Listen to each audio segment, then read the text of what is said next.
With just 3 days to go, the race for the White House continues to tighten, with a brand new Fox News poll showing Hillary Clinton leading Donald Trump by just 2 points in a four-way matchup.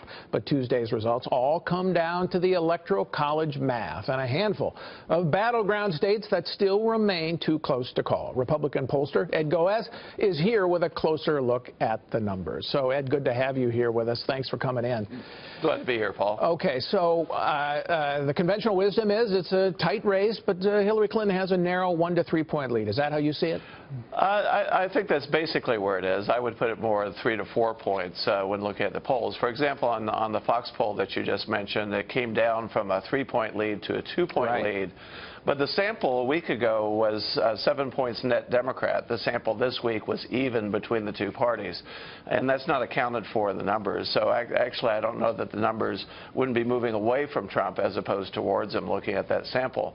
But I think the key thing in looking at the data, and this is what I've seen this entire campaign, is that both these candidates have extremely high negatives. And the only thing that has really moved is the strongly unfavorable on both these candidates, moving up almost to the 50% mark.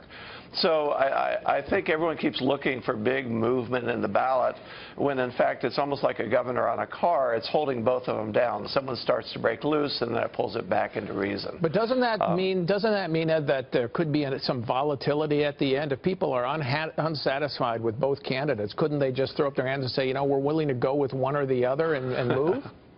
Well, I think that's what you saw in the last couple of weeks. As you saw after the Access Hollywood tape, you saw Hillary Clinton jump in the numbers. That was not coming from people coming from Trump and moving to her. That was from Johnson to her, and you saw Johnson come down from 9 to 6 points. In this most recent FBI, you didn't see Hillary come down. You saw Trump go up, again, from taking more votes from Johnson. So I think that was always the question mark, is what were those voters that disliked both these candidates that were parked with the third-party candidates going to do? And I think they've now come home, and that's where you have a much closer race. Where do you think Trump stands vis-a-vis Clinton at this stage of the race, the weekend before the election, compared to where Romney stood with Obama 4 years ago? Well, we had, going into that last election, the race basically even between both candidates. That was wrong. I mean, that was way off. Well, and that's a key point, though, in terms of the real question now, as you see all these individual battleground states get very close, is polling only predicts where the race is if everything else is even. But as you move into this weekend, you're moving from moving the ballot to moving to the polls to actually vote. And that's where you start looking at who has more money, who has more ground game, who has more good surrogates out there driving that vote to the polling place. And as we saw on Election Day in 2012, that if one campaign does not have the quality ground game that the other campaign does, it could make a 2 or 3 point difference at the end of the day.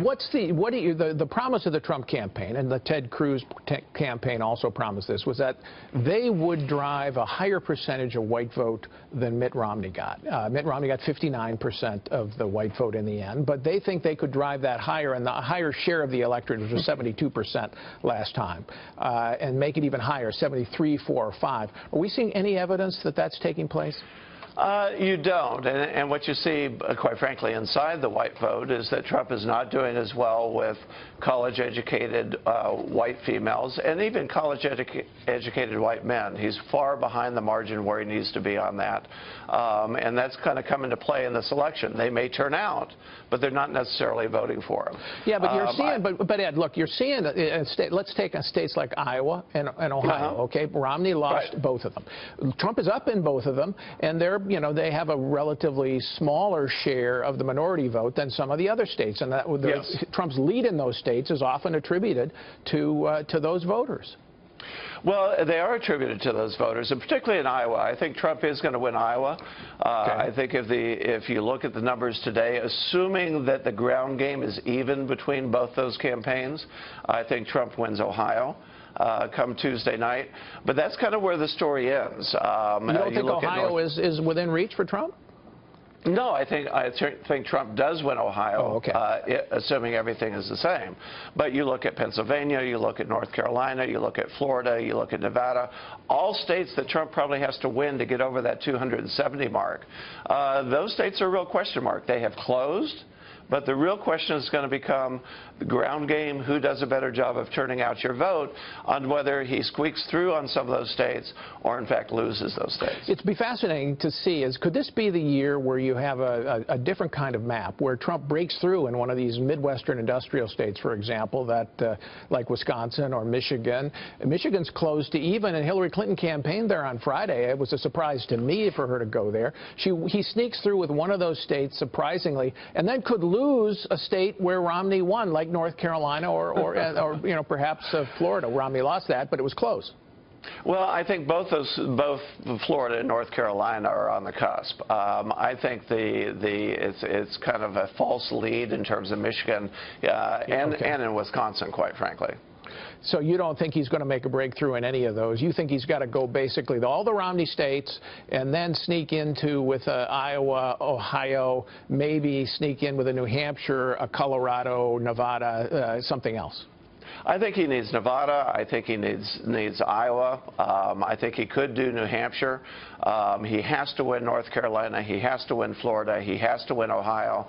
And I think the real question mark right now is Pennsylvania. The polling is showing it closing there. But because Pennsylvania doesn't have early voting, there's no real feel for, is there a ground game there, quite frankly, on either campaign side. Right. And so Pennsylvania is going to be the race to watch. It's probably one he needs to win, because just having Iowa and even Nevada doesn't get him over the top. So watch Pennsylvania on election night. All right. Thanks very much, Ed. Appreciate your coming in. Thank you.